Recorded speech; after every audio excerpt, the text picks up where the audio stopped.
So we must do two things, two great things together to encompass that enormous new view that lies before us, but to encompass it within the framework of science, to see it within the whole categorical framework of science, and to see that these two are not separate, but that they are wedded.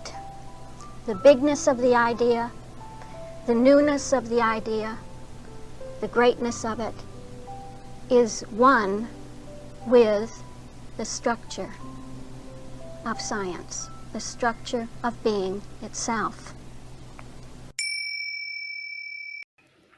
So what are the levels of being? We know that we have the definitive source work on that subject in Max Kapler's book, The Four Levels of Spiritual Consciousness.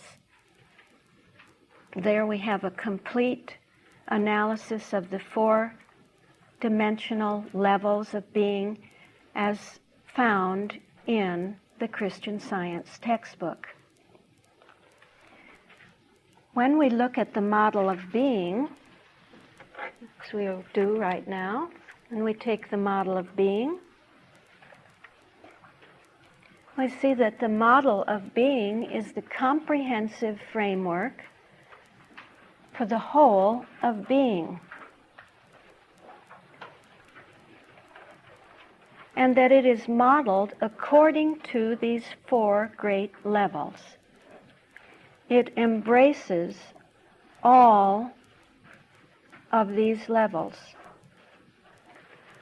all of which together bring out the full multidimensionality of being.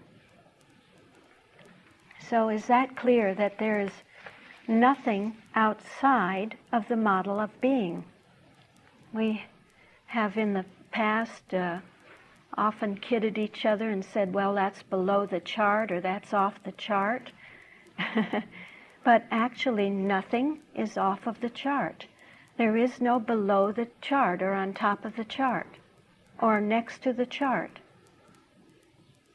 Chart being the affectionate term for the model of being. Everything is there. So let's look at these levels. And we see that the very first level that we have, if we come out from the one being, from the infinite one, and you just reason with me now, and let's not have a rote sense of these terms, a repetitive sense of all of these ideas of the levels as we've heard them for many, many, many years. Let's see if we can feel the atmosphere of being. So, coming out from being itself, I begin with the level of science itself. Science itself, which is depicting the one being, that there is only one being, and that this one being is the infinite one. The infinite one, the ego. That is to say, the infinite I am. The I am. With no accent on declaring what that I am is, but just the actuality, the factuality of the infinite one being what it is as the I am. There is no accentuation on ideas on this level, and no accentuation on idea on this level. The idea of the principle, if we want to see that actually this infinite one is the infinite one principle. The accentuation on idea is not there. The infinite one principle includes within itself, implies within itself, its own infinite idea of itself. So this is the implicate one. You perhaps have heard me in the last 2 or 3 years refer to the infinite one as the implicate one. That one within which all else is implied, implicate. No accentuation on any implications at this point. Only that infinite one which is infinite and all, and the only. The only. Infinite means having no boundaries or limits, immeasurably great, boundless. And my favorite term, I think, for the infinite these days is incalculable. Incalculable. But incalculable to who? Or to whom? To someone or something standing outside of the infinite one. If there is the suggestion that there is an observer of the infinite one, that the infinite is observed, that we are observing the infinite one, then it seems to be incalculable to us. But can there be anything next to the infinite one observing it? Can there be something next to the infinite that would look at that infinite and be apart from it? Just think of it. You know, we use these terms and we don't really think about what they mean, what they imply. If you have an infinite one, that's all you have, is an infinite one. And so the incalculability is, for the human sense, to the human material sense, that infinite cannot be calculated. And so, what can we do about that? What happens about that? What does the poor human sense do about understanding the infinite? Well, the answer is within the infinite one. Because that infinite one contains its own calculus. It can calculate, it calculates itself. Yes, it is incalculable to anything that would claim to be outside of it, but there is nothing outside of it. The infinite one is all, and it includes its own means of calculating what it is, its own means of knowing what it is, of understanding itself, of explicating itself. And you hear now that actually I'm saying the infinite one of science itself implicate within that is divine science, is the science that will explain the infinite to the human. That's what divine means. Divine means that the infinite can be explained to the human. And so, how does that infinite one begin to explain itself? Through its idea of itself, through its self-expression as divine science. The infinite one becomes divine. It's the explicating of the implicate one. And so now the implicate is made explicate. We might say that divine science is the Christ of science itself. Very beautiful that divine science is the Christ of science, but absolute Christian science, we'll see, is the Christ science. Those are different, very different.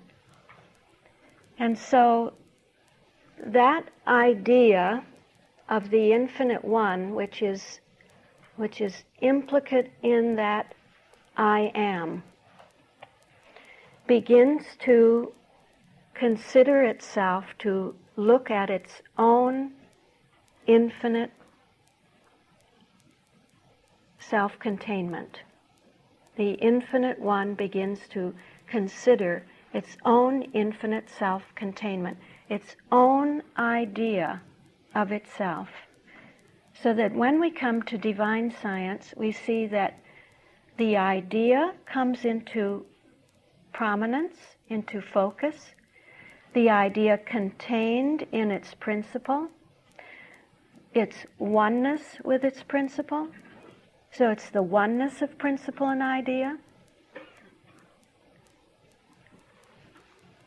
It is being, capital B, inseparable from being, small b.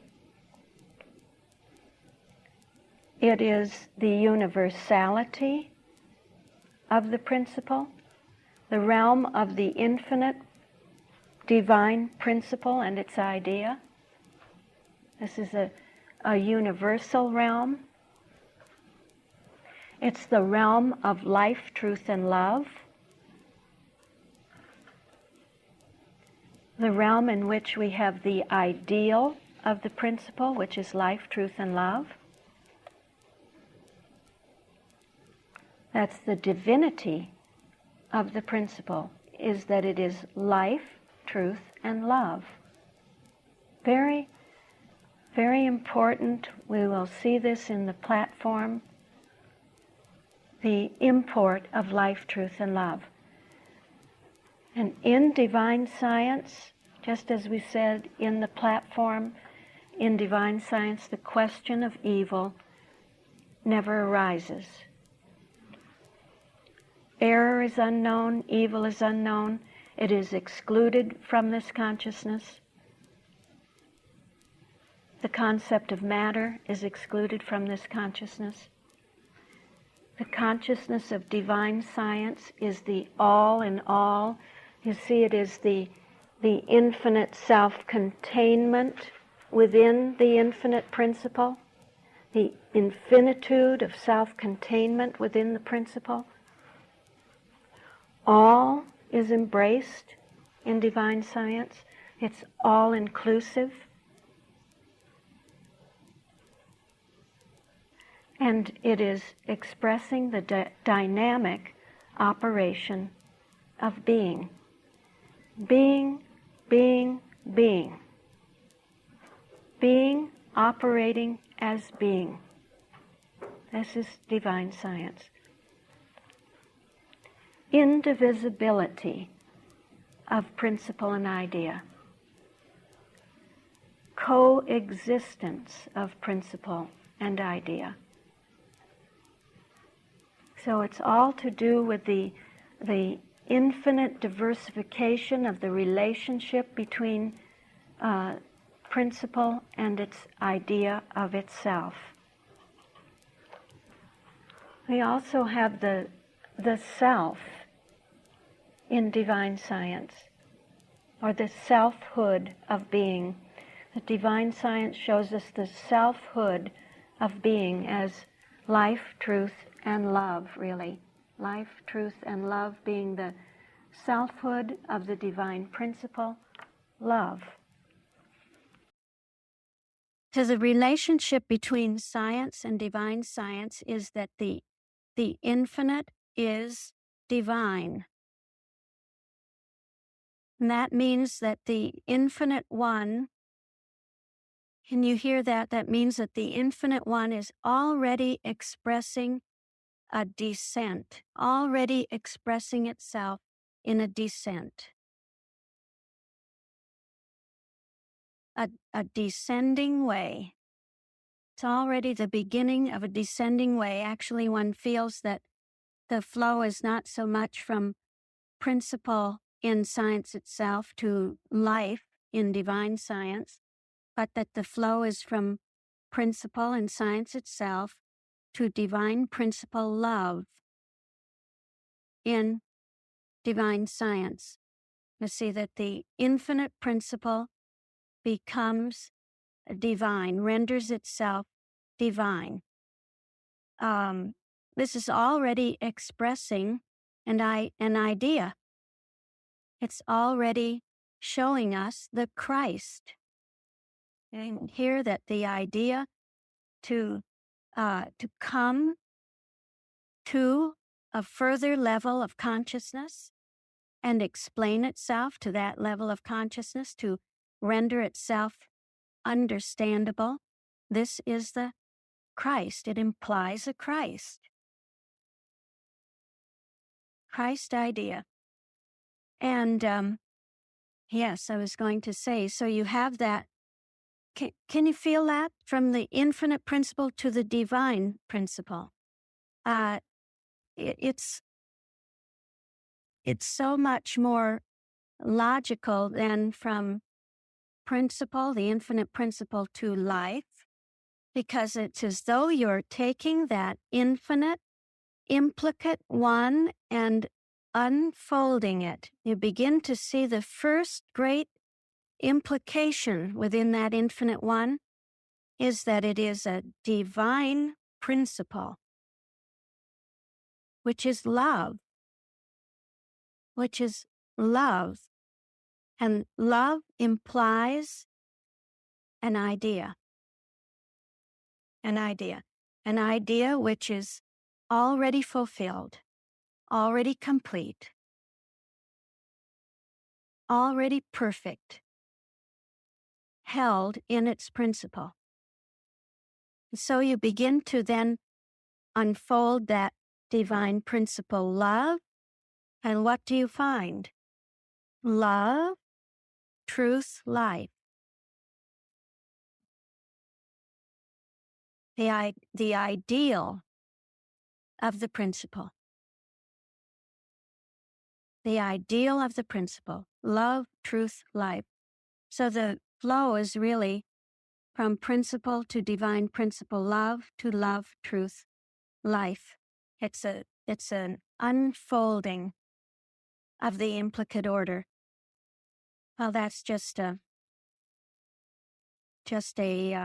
side remark. So divine science is not for the edification of the infinite, but it is for the edification of human understanding. Science itself, well, if we think about divine science, and you know Mrs. Eddy speaks about divine science in the 16th chapter, and she speaks about heaven bestowed and heaven bestowing, that divine science is heaven bestowed, meaning what? It is bestowed by science itself. divine science is heaven bestowed. It's bestowed by science itself. And it is heaven bestowing. What does it bestow? It bestows absolute Christian Science and Christian Science. And so the whole of being is really heaven. I love to see that we never leave heaven. We never leave the atmosphere of divine science, even when we move to the field of absolute Christian Science or Christian Science. It's still heaven. Whereas we seem to think that if we have to work something out on the level of Christian Science, that this is perhaps a touch of hell and not very heavenly, not very comfortable, not very peaceful. And yet, if we look at absolute Christian Science and Christian Science from the standpoint of divine science, we see that it's heaven and that it's heaven bestowed. Heaven bestowing, bestowed by divine science. These two further levels now are bestowed upon us by divine science.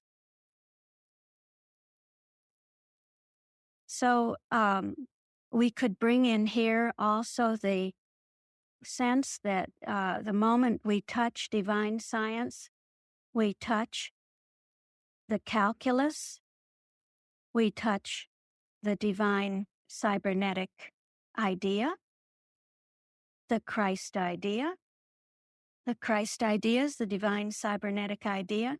We touch the self circuit, therefore, of the principle, that the divine principle does indeed operate, but it doesn't operate in such a way as to come out from itself and to go somewhere. It never goes outside of the infinite. It moves within the infinite, so that self-circuitry is the principle operating out from within itself, through itself, as itself, for itself. This is the self-organizing principle that we find on the level of divine science. Now, this circuitry then is seen to translate itself to the further planes of absolute Christian Science and Christian Science.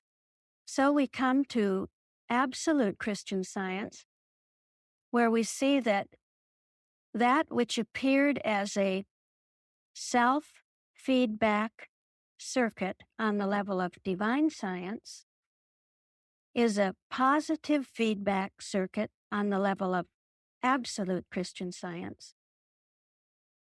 And what is feeding in to, let me actually put the divine cybernetic model up. There you see we take the model of being and show the divine cybernetic sense within it, so that you see you have a self-circuitry within divine science that is also feeding into the further two levels and coming into the level of absolute Christian Science as a positive feedback circuit, into the level of Christian Science as a negative feedback circuit. Absolute Christian Science having to do with positive problems. We say that absolute Christian Science deals with positive problems, and that Christian Science deals with negative problems. But actually, all problems are problems of being, and all problems are positive. It is only our view, our perception of a problem that causes it to look negative, whereas the whole time it is positive. And so what's going on the level of Christian Science is that our view, our perception is being corrected. It's being corrected and refined until we are aligned up with the divine standpoint, with the standpoint of the Christ, in which case we perceive that what we thought was a problem is not a problem, that what we thought was negative is positive. This is what we call a healing, by the way. This is what we call a healing. We all want a healing, but we don't realize that it has to do with the correcting through the positive and negative feedback channels, the correcting of our standpoint of consciousness. So it's a standpoint of consciousness that is changed and corrected and aligned and brought into alignment, is righted with, brought into rightness with, correctness with the standpoint of the divine or of the Christ. And then there is no problem. There's nothing to perceive as a problem. So absolute Christian Science has those feedback mechanisms that are constantly fluctuating the system with positive feedback.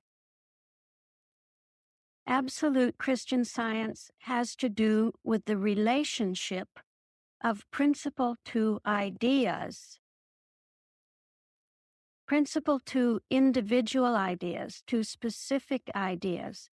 It is showing us the expression of principle as a specific idea.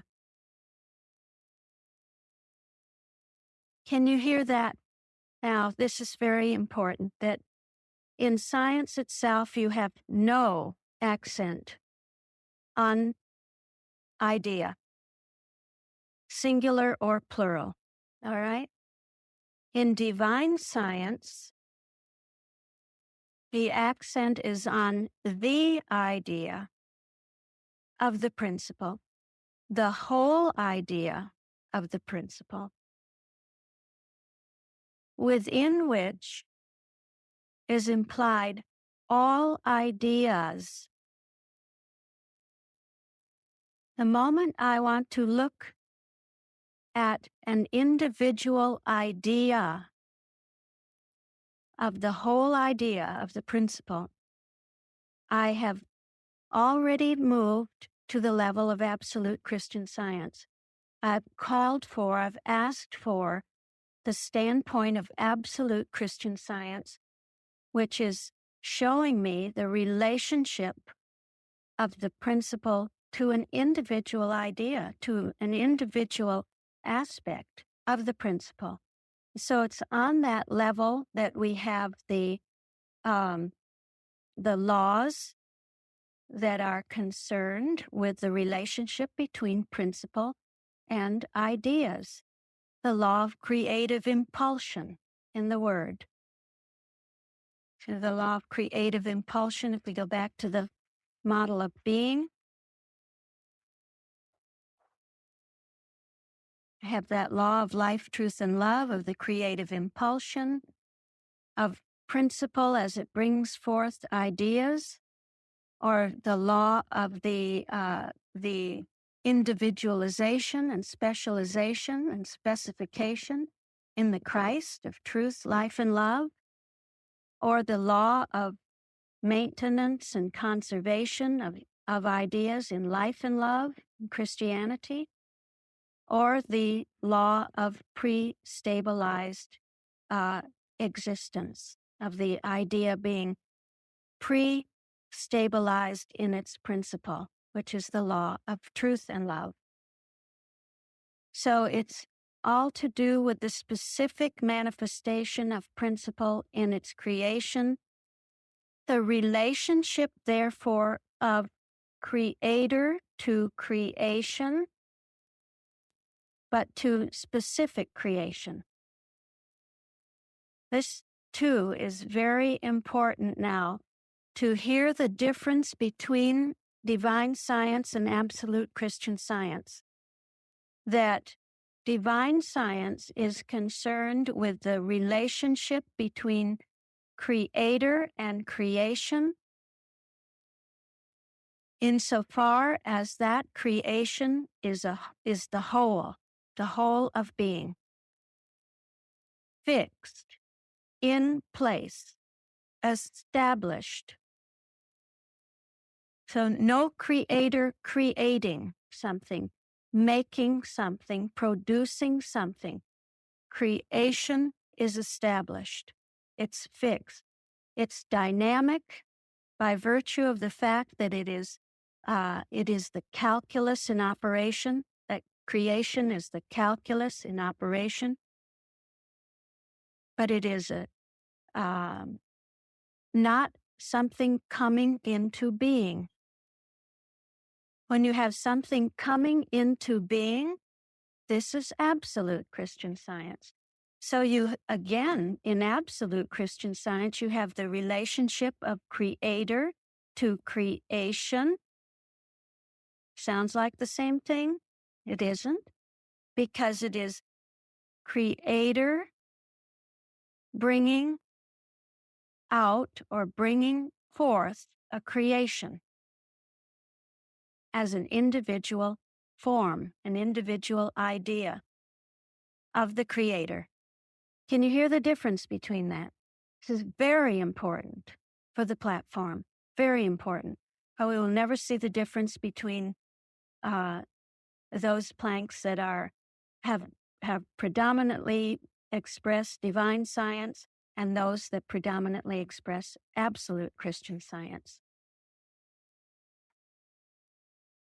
And then we come to Christian science, and we know very well that Christian science has to do with the relationship of truth to error. It has to do with the negative feedback circuit, actually something very positive. Everything's positive. There is no negative. It's only terminology that we can explain and explain to be absolutely positive, because on that level we find those beautiful laws that are constantly correcting and checking us, checking our course, correcting our course, lining us up, and they are the checking mechanisms for being, checking mechanisms for an evolving state of consciousness, for being that is evolving. Our understanding of being is evolving, changing, moving. It's dynamic. So we need those mechanisms that will check that course, correct that course, watch it, maintain it, keep it on course, so that if we go off, you see, they say that only a tiny, tiny deviation from a course can take you way off. You know that from the NASA and the moon shots and all the different space shots, that it can be just a small, infinitesimal deviation from the course that would take you completely off that course. And so these are the laws that check our course, that everything is all right. Everything is safe. They maintain the homeostasis, the harmony, the stability of the course. Whereas the positive feedback mechanisms change our course. They change our course, the positive feedback. When we experience in the system of a dynamic, evolving consciousness, evolving towards its fulfillment as idea, and that's really what it's all about, that we are becoming what we are. We are becoming what we are as idea. That's where the Course is headed. That's what it's all about. It isn't all about feeling good and getting comfortable in the material situation, having enough money in the bank and being free of this problem and that problem, and hoping that the family will finally straighten things out, and maybe the son and daughter will go off to school and I'll be free for a year to do what I want to do. And all those things that we think are the issue are not the issue. The issue is idea, that we are becoming what we are. We're becoming our ideational being. And anything less than that is a dynamic system moving toward that and moving farther away from equilibrium, from deadness, from death, from coldness. A dead system. And so any system with equilibrium, any measure of equilibrium still in it, must be fluctuated, must be instigated, must be perturbated, bifurcated, if you want to say, must be worked on and is worked on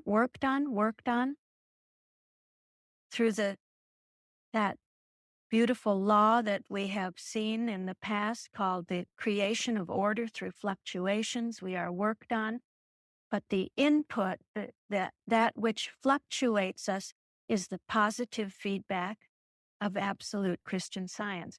And that is changing our course, and it changes our course through those laws of absolute Christian Science. And those laws, too, keep us stable. They don't destabilize us. We only feel that we're unstable, uncertain. But we are kept safe by those laws of absolute Christian Science, which are the laws of the homeoraisa. So you have the homeoraisa and the homeostasis, meaning that absolute Christian Science is bringing change to us, but keeping us stable in that change. And then Christian Science is making sure that that change remains stable, that we don't deviate from that we don't go back from that we don't fall away either to the right or the left of that progress. So those are the cybernetic laws and the way they work.